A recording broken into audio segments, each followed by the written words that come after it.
మహర్షులు జ్ఞాననేత్రాలతో పరిశీలించి పంచాంగాలు, గ్రహస్థితిగతులు, కాలమాన చక్రాలు రచించారు. జనన మరణాల జీవితాన్ని గుణించి చెప్పగలరు జ్యోతిష్కులు. సృష్టి రహస్యం, భూత భవిష్యత్ వర్తమాన కాలాన్ని చెప్పటం అంత తేలిక కాదు. దాన్ని అపహాస్యం చేయటం మంచిది కాదు. పైగా జగన్నాథ శర్మ చెప్పాడు అంటే దానికి మార్పు జరగదు.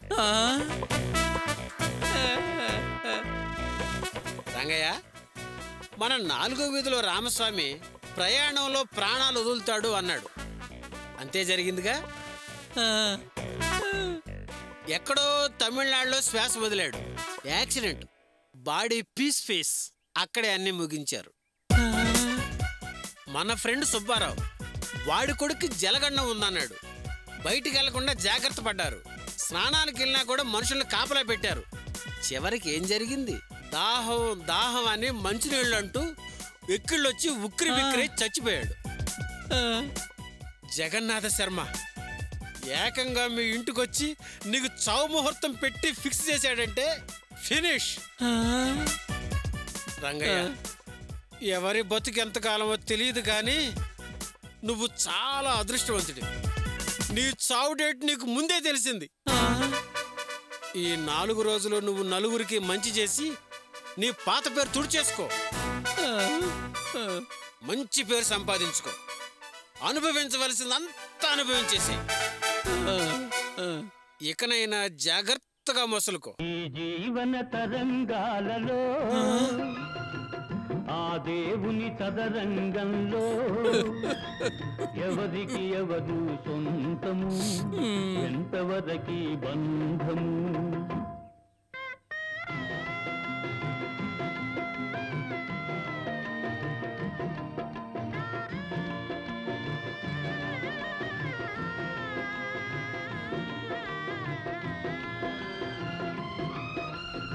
కడుపు చించుకు పుట్టిందొకరు, కాటికి నిన్ను మోసేదొకరు, తలకు కొరివి పెట్టేదొకరు, ఆపై నీతో వచ్చేదెవరు, ఆపై నీతో వచ్చేదెవరు. జీవన తరంగాలలో. అరే, అప్పుడే న్యూస్ FM దాకా పాకిందా? పాటలు వేయటం కూడా మొదలు పెట్టారు. ఎవరైనా పోయాక సంతాప తినాలంటారు. ఇదేంటి వీళ్ళు ముందే మొదలు పెట్టారు?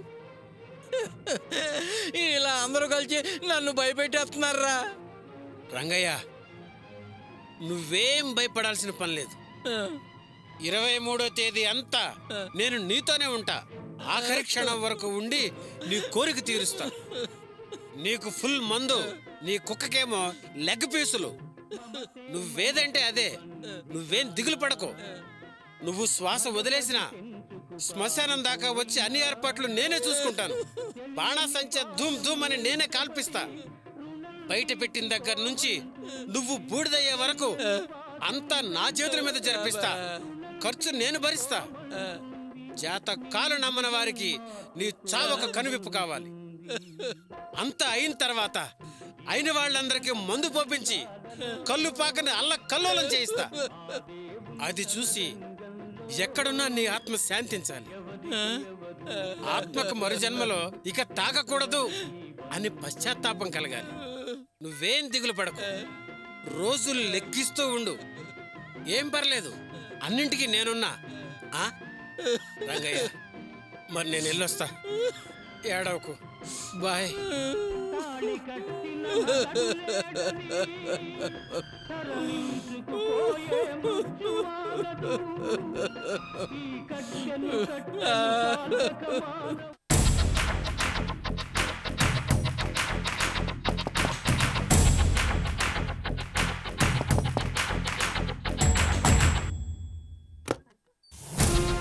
హాయ్ కావ్య.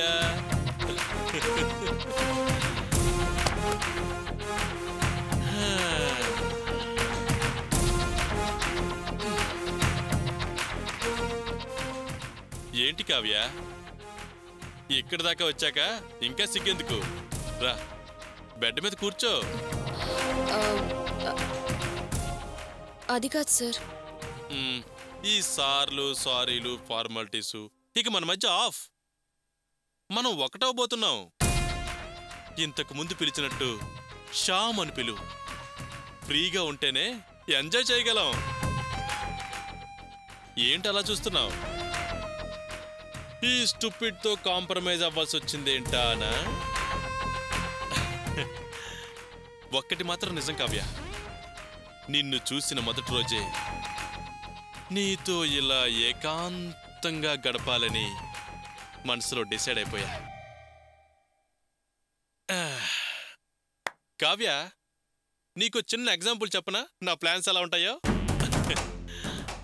నాకు కోపిష్టి శాడిస్టు భార్య ఉందని, నన్ను రకరకాలుగా వేధిస్తుందని నీ ముందు వలవలా ఏడ్చేశాను. కానీ నీ విషయంలో నా ట్రయల్స్ ఒక్కటి సక్సెస్ కాలేదు. నువ్వు నైస్గా ఎస్కేప్ అయ్యావు. అప్పుడు ఆఫీస్ నుంచి ఓ ఫైల్ తెమ్మని పురమాయించి ఇంటికి రప్పించి నా ఆరోగ్యం బాగాలేదని చిన్న హెల్ప్ చేయమని ఏదో ఆయిల్ అలా తలకు రాయించి దగ్గరగా, చాలా దగ్గరగా నువ్వుంటే నా టెక్నిక్స్ ప్రయోగించి నిన్ను వర్కౌట్ చేద్దాం అనుకున్నాను. కానీ ఆ కెమిస్ట్రీ కూడా వర్కౌట్ కాలేదు. అప్పుడు నువ్వు ఎస్కేప్ అయ్యావు. అలా నువ్వు ఎస్కేప్ అవుతున్న కొద్దీ ఎలాగైనా సక్సెస్ కావాలని నాలో పట్టుదల పెరిగింది. కావ్య, చాలాసార్లు చేతికందిన ఈ యాపిల్ పండు నోటికి అందలేదని ఎమోషన్ అయ్యాను. నేను ఇలా శాడిస్ట్గా తయారవడానికి కారణం నువ్వే తెలుసా? ఆ రోజు రోడ్డు మీద ఇన్సిడెంట్ గుర్తుందా? అది జరిగాక నాకు కొంచెం భయం వేసింది. ఎక్కడ నువ్వు నా గురించి బ్యాడ్గా చెప్తావేమోనని ముందే నేను ఎండీ దగ్గర టోటల్గా సీన్ మార్చి డైలాగ్స్ చేంజ్ చేసి ఆయన బ్రెయిన్ మార్చేశాను. నీ మీద నేరం మోపి నిన్ను ఆఫీస్ నుంచి బయటికి పంపించేలా చేశాను. ఎందుకు ఎందుకు ఎందుకు కావ్య ఇలా చేశావు? జస్ట్ కమిట్ అయిపోతే ఎంత బాగుండేది. నువ్వు నాకు సరెండర్ కావడం లేదనే నిన్ను నెట్లో గర్ల్ ఫ్రమ్ హైదరాబాద్ అని క్రియేట్ చేశాను. ఆ తర్వాత నా వాళ్లే నీ వెనకాల పడ్డారు, నిన్ను ఫాలో అయ్యి భయపెట్టారు కూడా. చివరికి ఏ స్టేజ్కి వచ్చానో తెలుసా? నేను నిన్ను కిడ్నాప్ చేసి రేప్ చేద్దామా అన్నంత వరకు వెళ్ళాను. అందుకే కారుతో సహా రెడీ అయ్యి నీకు రోడ్డు మీద అడ్డుపడ్డాను. సమయానికి జనం రావడం నీ అదృష్టం. అందుకే స్టోర్లో నా తెలివంతా ఉపయోగించి నిన్ను దోషిగా నిలబెట్టాను. జనం నిన్ను అసహించుకునేలా చేశాను. దాని ఫలితం మీ అన్నయ్య జైలుకి వెళ్ళడం వరకు వచ్చింది. ఇవన్నీ నీకు ఎందుకు చెప్తున్నానో తెలుసా? సరే ఇప్పటికే ఎక్కువ మాట్లాడి టైం వేస్ట్ చేశాను. రా రాయ్.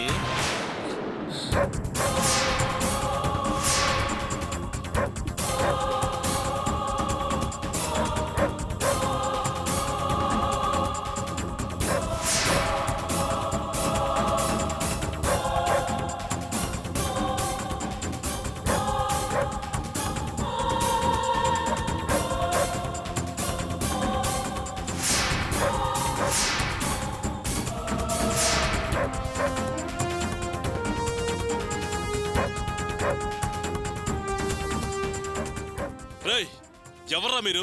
ఈ గదిలోకి ఎలా వచ్చారు? కావ్య, ఇదంతా నీ పనే కాదు?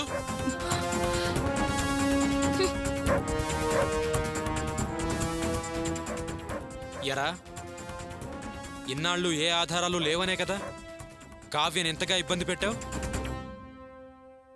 ఎరా, నువ్వు ఆఫీసర్వా? అంట్లు తోవడానికి కూడా పనికిరావు నువ్వు ఆఫీసర్వేంట్రా?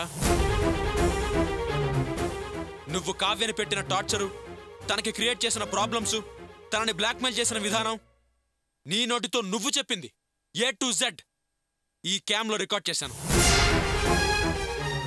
ఇక నీ కథ క్లైమాక్స్కి వచ్చిందిరా. రాయ్, అరవకు, నీ పని అయిపోయిందిరా. నేనెవరో తెలుసా? నేను తలుచుకుంటే మిమ్మల్ని ఏమైనా చేయగలను. ఎరా, నువ్వెవరో నీకు తెలీదా? చెప్పమంటావా? ఆడాళ్ళు కనిపిస్తే చొంగ కారుస్తూ తిరిగే కుక్కవి. నీకేంట్రా అంత పౌరుషం? చెప్పా కదా, నీ బతుకింక బస్టాండే. రేయ్, నేనెవరో తెలియక మీరు నాతో ఢీకొంటున్నారు. మిమ్మల్ని ఊరికే వదలను.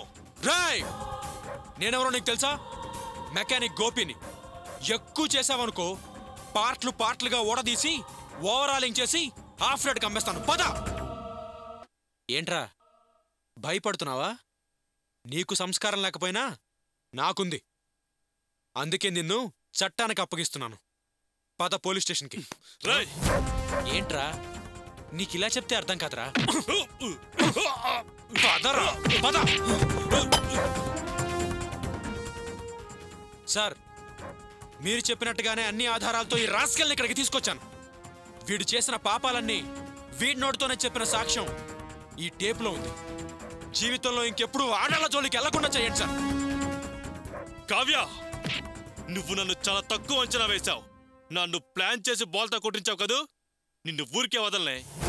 ఈ శ్యామ్ అంటే ఏంటో నీకు జీవితాంతం గుర్తుండలే చేస్తానే. ఏంట్రా నువ్వు చేసేది? చూడండి సార్, వీడి పొగరు. మీ ముందే నేను ఎలా బెదిరిస్తున్నాడో వీడికి తగిన గుణపాఠం చెప్పండి సార్. ఏరా, పెద్ద ఉద్యోగంలో ఉండి కాస్తైనా మంచి మర్యాద లేకుండా డ్యూటీకి వచ్చే ఆడవాళ్ల మీద ఇంత నీచంగా ప్రవర్తిస్తావా? కానిస్టేబుల్, ఇన్స్పెక్టర్, యూనిఫామ్ ఉంది కదా, రెచ్చిపోవద్దు. ఇంతకింత అనుభవించేలా చేస్తాను. నా బ్యాక్గ్రౌండ్ నీకు తెలీదు. తెలుసురా, నీ బ్యాక్గ్రౌండ్ ఫ్రంట్ గ్రౌండ్ తెలుసు. ఎక్కువగా వాగితే ఎన్కౌంటర్ చేస్తా. రారా సార్, అన్ని సాక్ష్యాధారాలతో అసలు దోషం మీకు పట్టప్పగించాం. ఇప్పుడైనా మా వినోద్ను వదిలేయండి సార్. సార్, ఎఫ్ఐఆర్ రాసిన తర్వాత మార్చలేదు. డైరెక్ట్గా రిలీజ్ చేసే పవర్ మాకు లేదు. కేసు కోర్టుకెళ్లాల్సిందే. ఓ పని చెయ్యి, బెయిల్ ట్రై చేయండి, నేను వదిలేస్తాను. ఏంటి సార్ ఇది? అన్ని ఆధారాలు ఎదురుగా ఉన్నా అసలు నేరస్తుడెవరో తెలుసుకోలేరా? మా మాట నమ్మరా? మేం కోర్టుకెళ్ళక తప్పదా? వాడిది ఫాల్స్ రిపోర్ట్ అని తెలిసిపోయింది కదా సార్. ఈ శ్యామ్ వినోద్ బయట ఉంటే తన ప్రాణానికి ప్రమాదమని కంప్లైంట్ ఇచ్చాడు. అందుకే వినోద్ని వదలట్లేదు. కానీ ఇప్పుడు వీడు సెల్లో ఉన్నాడు. వాడిదే తప్పని, వాడే నేరస్తుడని నేను నమ్ముతాను. కేసు కేసే అయితే ఒక పని చేద్దాం. నా సొంత పూచీ మీద వినోద్ని వదిలేస్తాను. కానీ ఒక కండిషన్. నేను చెప్పినప్పుడు తప్పకుండా కోర్టుకి ఖచ్చితంగా హాజరు కావాలి. అలాగే సార్. ఇదిగోండి. కానిస్టేబుల్స్, అతన్ని విడుదల చేయండి.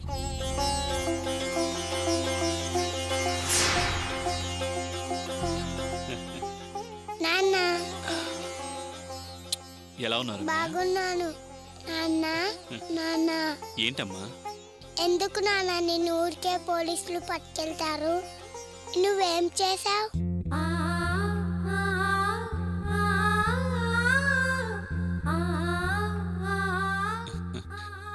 లేదమ్మా బంగారు, వాళ్ళు నన్ను పట్టుకెళ్ళటం కాదు, నాతో పనుండి కబుర్ చేస్తున్నారు.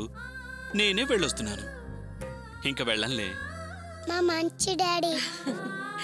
అవునరా నాన్న, నువ్వు బంగారమే, మీ నాన్న బంగారమే. చాలా థ్యాంక్స్ బావగారు. మీరు చేసిన సహాయం ఎన్ని జన్మలెత్తినా తీర్చుకోలేను. అయ్యో, అంతంత పెద్ద మాటలు ఎందుకు బావా? నేను చేయగలిగింది చేశాను. దానికి ఎంతగా పొగడాలా?